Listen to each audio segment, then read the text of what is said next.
Tale of Desperaux, Chapter 2. Such a disappointment.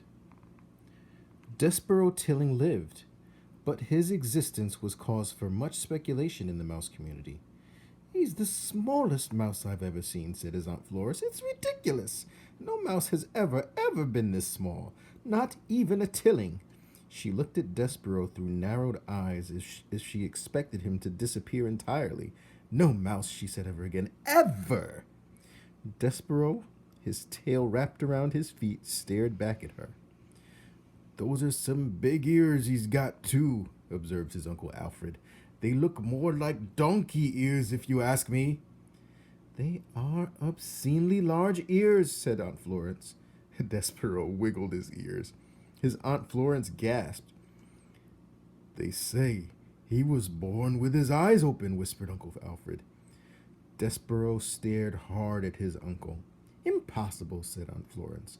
"No mouse, no matter how small or obscenely large-eared, is ever born with his eyes open. It simply isn't done."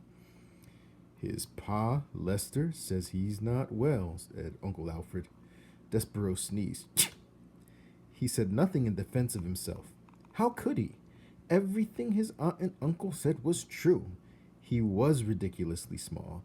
His ears were obscenely large. He had been born with his eyes open, and he was sickly.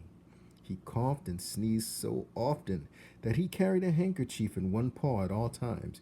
He ran temperatures. He fainted at loud noises. Most alarming of all, he showed no interest in the things a mouse should show interest in. He did not think constantly of food. He was not intent on tracking down every crumb.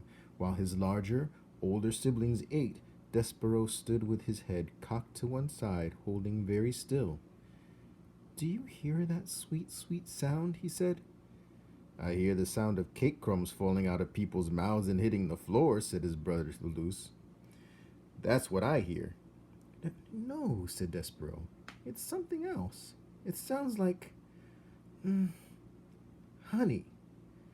"You might have big ears," said Toulouse, "but they are not attached right to your brain. You don't hear honey, you smell honey.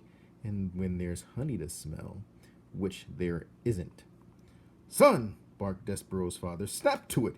Get your head out of the clouds and hunt for crumbs." "Please," said his mother, "look for the crumbs. Eat them to make your mamma happy. You are such the skinny mouse. You are a disappointment to your mamma." "Sorry," said Desperaux. He lowered his head and sniffed the castle floor. But reader, he was not smelling. He was listening with his big ears to the sweet sound that no other mouse seemed to hear.